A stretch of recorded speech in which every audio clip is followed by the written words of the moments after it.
नमस्कार। आप सभी का इस कथापटल पर हार्दिक स्वागत है और आज के अंक में लेकर आई हूँ आप सभी के लिए मेहरुन्निसा परवेज जी की कहानी, जिसका शीर्षक है त्योहार। मुस्लिम परिवारों के रीति रिवाज, संस्कार, रहन सहन के परिवेश में लिखी गई यह कहानी परवेज जी की श्रेष्ठ कहानियों में आती है। इस कहानी की पात्र अम्मा, जो अपने पति और बेटे को खो चुकी हैं, घोर गरीबी में जीवन बिता रही हैं। कभी यह परिवार शानो शौकत से पला था। इस गरीबी में किसी तरह से दिन काट रही अम्मा की मजबूरी यह है कि अब ईद के त्योहार आ चुके हैं और घर की कुर्की की नोटिस भी आ चुकी है। बेटी माँ की मजबूरियों को समझती नहीं और नए कपड़ों के लिए उन्हें तंग करती है। ऐसे में जब उनके दूर के भाई का एक उपहार पार्सल के रूप में उन्हें मिलता है तो वे खुश हो जाती हैं, मगर उनका दिल तब बैठ जाता है जब वे देखती हैं कि ईद के त्योहार पर दी जाने वाली ईदी नहीं, बल्कि यह गरीबों को बांटे जाने वाली जकात है। इसके बाद अम्मा क्या निर्णय लेती हैं, आइए देखें और सुने ये कहानी।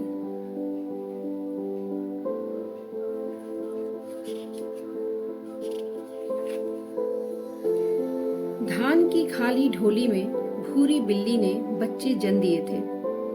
भूरे भूरे गिलगिले से थे वे। भूरी बिल्ली उन्हें समेटे गुर्राती बैठी थी। शानो लकड़ी की सीढ़ियों पर खड़ी झांक रही थी। अम्मा शानो को ढूंढती फिर रही थी। बच्चों के लिए सुबह होना भी कितना बुरा होता है। खाट से अभी उठ भी नहीं पाते कि मदरसे जाने की चिंता आ घेरती है। वायल का हल्दी रंग का दुपट्टा ओढ़े शानो को रोज घर से मदरसे की दूरी तय करनी होती है।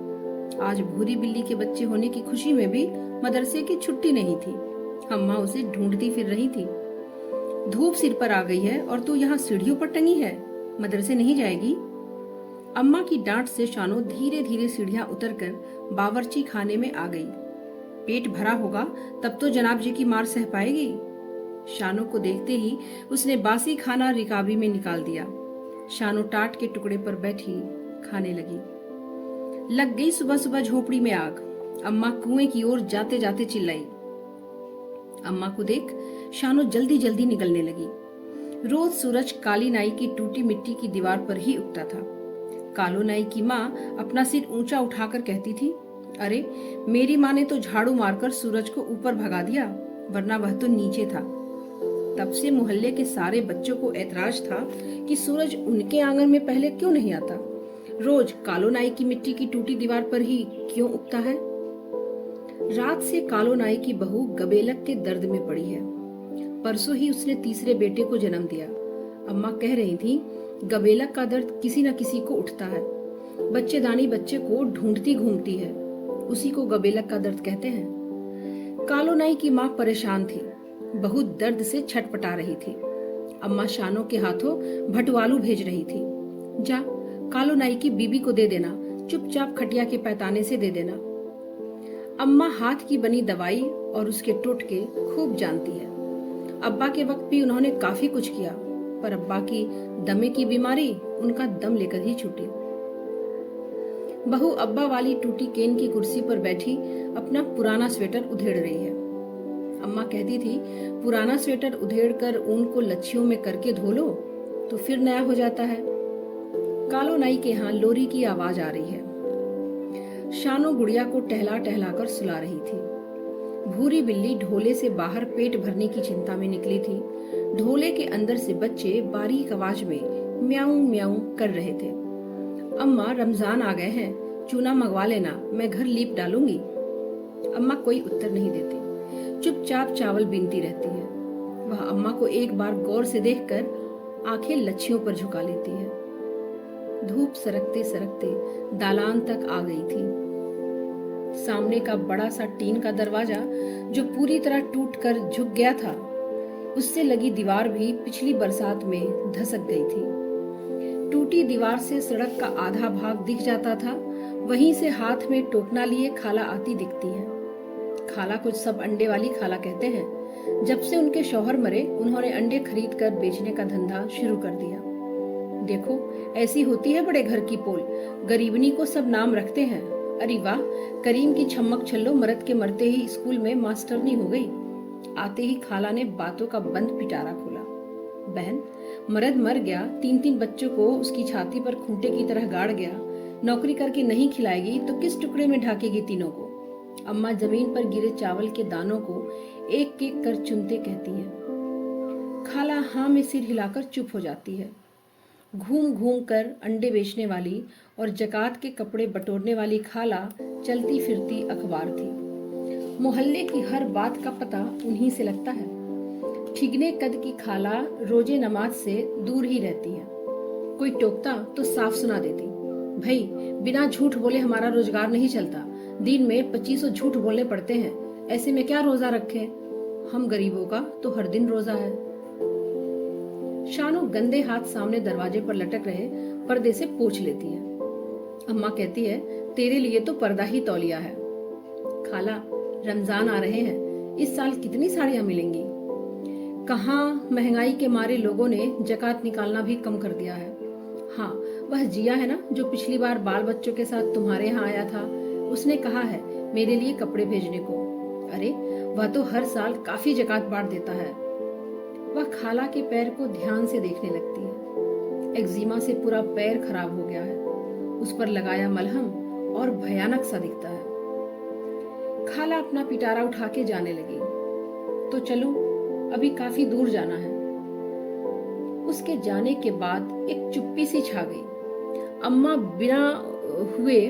बिने हुए चावल उठाए अंदर चली जाती है। शानो धूप में खड़ी कौवे उड़ा रही है, जो बार बार मुंडेर पर आकर बैठ जाते हैं। शानो जब साल भर की थी तो अब्बा गुजर गए थे। अब्बा के बाद अम्मा देसी दवा बना बनाकर किसी तरह काम चला लेती है। उसकी बनाई दवाई बहुत जल्दी फायदा पहुंचाती है, इसलिए सारे लोग यहीं आते हैं। दुबली सी हड्डियों का पिंजर थी अम्मा, अब कितनी चिड़चिड़ी हो गई हैं। पिछली गर्मियों में जिया भाई आए थे, अम्मा के बहुत दूर के रिश्ते के भाई का लड़का। 2 दिन ठहर कर गया था, पर ये 2 दिन 2 साल की तरह बीते। हर बात ढांकते ढांकते भी खुल जाती थी। शानो चट से जिया भाई को कह देती थी कि वे लोग कभी कभी बिना तरकारी के ही रूखा खाना खा लेते हैं, और सारे खेत गुप्ता जी के यहाँ गिरवी पड़े हैं, 2 साल से खरीद कर अनाज खा रहे हैं। इन 2 दिनों में अम्मा ज्यादा बूढ़ी लगने लगी थी। शानो को पिछले दलाल में ले जाकर मारा भी था, पर उससे क्या होता है, जिया भाई खुद अपनी आंखों क्या नहीं देख रहे थे। जाते वक्त शानो के हाथ में 10 का नोट पकड़ा दिया। बाद में शानो की इस गंदी आदत पर अम्मा ने उसकी पिटाई की थी, और शानो डरकर दिन भर कालोनाई की टूटी दीवार की आड़ में छुपी बैठी रही। भूरी बिल्ली धूप में लौट रही थी। मस्जिद की मीनार साफ दिख रही थी, उस पर कोई चढ़ा लिपाई कर रहा था। सड़क की ओर के दालान वाले नए मकान की भी सफाई हो रही थी। ईद अब पास ही तो आ गई है। वह टूटी चिक में कपड़ा लगाकर सिल रही थी। बाहर से शानो दौड़ती आई, आपा, मोहल्ले में सब कह रहे हैं कि रमजान का चांद दिख गया। अच्छा, तूने देखा? हाँ, सब कालो नाई की टूटी दीवार के पास से ही देख रहे हैं, मैंने भी देखा, पतला सा था। क्या है, क्यों चिल्ला रही है? अम्मा दलान में आते बोली। अम्मा, रमजान का चांद दिख गया। अम्मा का चेहरा उतर सा गया। जरा संभली, इतनी जल्दी ईद आ रही है, ये त्योहार भी कितनी जल्दी जल्दी आ जाते हैं। अम्मा कमरे में चली गई। शानो फिर उछलती बाहर चली गई। उसे याद आया, पहले कितनी बेसब्री से ईद का इंतजार होता था, और अब ईद के नाम से ही जैसे घर में खामोशी छा जाती है। ईद शब्द ही कितना डरावना लगने लगा है। शानो को तो जैसे बहाना मिल गया। वह सोते तक कहती रही, इस बार वह भी बुनकी वाला गुलाबी साटन का गरारा सिलाएगी। वह अम्मा के चेहरे की उदासी को समझ रही थी। अम्मा चुप अंधेरे को घूरती बैठी थी। रोजे वाले दिन कितने खाली और लंबे लगते हैं। फिर घर में काम भी नहीं था, पर सारे दिन दालान में मंडराती रही। भूरी बिल्ली के बच्चे अब काफी बड़े हो गए थे। छोटे छोटे नन्हे से बच्चे दरवाजे की आड़ में छुपकर म्याऊं म्याऊं चिल्लाते थे। शानो दिन भर भूरी बिल्ली के बच्चों के पीछे दौड़ती, उन्हें तंग करती रहती थी। हर एक घर में कुछ न कुछ काम शुरू हो गया था। सिलाई, कपड़े सिल रहे थे या सेवैयां बन रही थी। अम्मा अब तीज त्योहारों से चिढ़ सी गई थी। उनका कहना था, ये त्योहार हमें दूसरों के सामने नंगा करने चले आते हैं। सामने ढलान पर बना नया मकान रमजानी का है। किसी जमाने में रमजानी की बेवा माँ फातिमा टूटे से झोपड़े में रहती थी। गोश्त बेचकर किसी तरह रमजानी को पाल रही थी। यही रमजानी पहले बड़े बड़े अफसरों के यहाँ बंधवा गोश्त देने जाता था, और अब वही रमजानी इस मोहल्ले का रईस है। जुमे जुमे रात फकीरों की भीड़ उसके दरवाजे पर लगी रहती है। हर साल रमजान की 27 तारीख जकात के कपड़े बांटता है। बाहर के मौलाना को बुलाकर अपने घर में जोर जोर से मिलाद वाज कराता है। रमजानी का जिक्र आते ही जाने क्यों अम्मा चिढ़ जाती हैं। अम्मा कहती हैं, कयामत के आसार हैं। कुरान में लिखा है, छोटे लोग बड़े बड़े पक्के मकान बनाएंगे, पैसे वाले हो जाएंगे, और बड़े लोग, खानदानी लोग गरीब हो जाएंगे।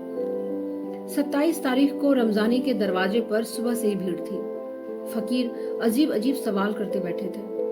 उसकी जिद से अम्मा ने चूना मंगवा दिया था। वह दुपट्टा कसकर लीपने में लगी थी। तमाम घर गंदा सा बिखरा पड़ा था। इधर उधर चूना गिरा पड़ा था। शानो गिरे हुए गीले चूने से जमीन में लकीरें खींच खींच कर खेल रही थी। आज रमजान की 27 तारीख हो ही गई थी। सिर्फ उंगली पर गिनते 3 दिन ईद के रह गए थे। शानो की बुनकी वाले साटन के गरारे के लिए जिद बढ़ती जा रही थी। उसका कहना था, उसकी सारी सहेलियों के कपड़े सिल गए हैं। सब उससे पूछती हैं। शानो बार बार अम्मा को झिझोड़ती, आखिर हमारे घर कपड़े क्यों नहीं आए। अम्मा आखिर उसे कैसे समझाती कि वाकई वे लोग गरीब हो गए हैं। ईद पर वे लोग नए कपड़े नहीं पहनेंगे, किसी के घर मिलने नहीं जाएंगे, घर ही रहेंगे। लोग कितने कितने की बातें करेंगे। सब पुराने वक्त को आंखों में रखकर आज देखते हैं। अम्मा का चेहरा जैसे जैसे दिन घटते जाते सफेद पड़ जाता था। उनके चेहरे की लकीरें चिड़चिड़ाहट में बदल जाती थी। खाला कई बार चक्कर लगाकर टोह ले चुकी है कि घर में नए कपड़े बन गए या नहीं। अम्मा खाला के सवाल को टाल जाती और उनके जाने के बाद बड़बड़ाती, आखिर ईद में नए कपड़े पहनना जरूरी क्यों है? लोग क्यों बार बार पूछते हैं? हम किसी की ढकी हांडी खोलने तो नहीं जाते। रमजानी के घर की भीड़ में खाला भी थी। शानो आकर खबर दे गई थी। जाने मरद के मरते ही यह कैसे फकीरों में शामिल हो गई, इसे जरा शर्म नहीं, जकात के कपड़े पहनती है। अम्मा बड़बड़ा रही थी। कल मेरे कपड़े नहीं आएंगे तो मैं मदरसे नहीं जाऊंगी। शानो आखिरी वार्निंग देकर खाट पर औंधी हो गई। कमरे में अम्मा जाने क्या खड़खड़ कर रही थी। वह पास गई, देखा पेटी से रखी साड़ी निकाल रही थी जो अब छन सी गई थी। देख, इसका शानो के लिए फ्रॉक सी दूंगी, अच्छा लगेगा ना? मगर एक फ्रॉक के लिए पूरी साड़ी खराब करोगी? ओह, अब इसमें दम ही क्या है। बेचारी बच्ची नए कपड़े के लिए हलकान हुई जा रही है। उसने अम्मा को देखा। उसका चेहरा अभी ठीक लग रहा था। दोपहर को अम्मा साड़ी और कैंची लिए दालान में बैठी ही थी कि शानो बाहर से सरपट दौड़ती आई। अम्मा अम्मा, सामने अपने यहाँ पोस्टमैन खड़ा है, पार्सल लाया है। क्या बकती है? पार्सल यहाँ कौन भेजेगा? क्या कब्रिस्तान से आजकल पार्सल आने लगे हैं? अम्मा की झिड़की पे सानो रुआसी हो गई। पोस्टमैन की आवाज आई, पार्सल ले लीजिए। सच। अम्मा देखो ना, पोस्टमैन तो खड़ा है। अम्मा बाहर की ओर लपकी। पोस्टमैन ने कहा, इस पर दस्तखत या अंगूठा कर दीजिए। अम्मा ने अंगूठा लगा दिया। तीनों हैरत से उस बड़े बंडल को घूर रहे थे। शानो अम्मा के हाथ से पार्सल छीनकर ऊपर लिखे नाम को पढ़ने लगी। अम्मा, मुंगेर से आया है। दालान में पड़ी कैंची से उसने पार्सल को किनारे से कतरा और अंदर की वस्तु को खींच लिया। अंदर पीले फूलों वाला साटन का कपड़ा था। शानो खुशी से नाच उठी। मुंगेर से किसने कपड़े भेजे होंगे? अरे अम्मा, भूल गई, मुंगेर में ही तो जिया भाई रहते हैं। ओह, तो जिया ने भेजा है। अम्मा खुश होकर साटन पर हाथ फेरने लगी। ला, गरारा काट दो, ईद के रहे कितने दिन गए हैं। अम्मा ने बहुत दिनों के बाद ईद शब्द का उच्चारण कुछ जोर से किया। उनके चेहरे पर प्रसन्नता साफ दिख रही थी। अम्मा के चेहरे पर प्रसन्नता देख उसे अच्छा लगा। मन में बहुत कुछ धुल सा गया। शानो खुशी से चिल्लाती हुई कमरे में दौड़ी, नाप के लिए पुराना गरारा लाने। शाम को खाला आएंगी तो उन्हें वह पहले कपड़ा दिखाएगी। उन्होंने तो इज्जत के बेरंगे चोले को उसी तरह उतार दिया था जिस तरह खालू के मरने के बाद बुर्का उतार दिया था। लग रहा था घर से वह मनहूस उदासी कोलती के रास्ते से भाग गई थी। अदालत का चपरासी अम्मा के नाम कुर्की का नोटिस लाया था। नोटिस लाने वाला भरी दोपहरी को आया था, जब सारे मोहल्ले के दरवाजे बंद थे। इस मोहल्ले के लोग दोपहर के खाने के समय या सोने के समय दरवाजा लगा लेते हैं। किसी ने नहीं देखा, वरना शाम तक कितने सवाल हो जाते। भविष्य के सैकड़ों प्रश्न सामने मुंह फाड़े खड़े थे और उन सब के बीच अम्मा अवाक सी चुप खड़ी थी। उनका चेहरा इतना सफेद क्यों होता जा रहा है?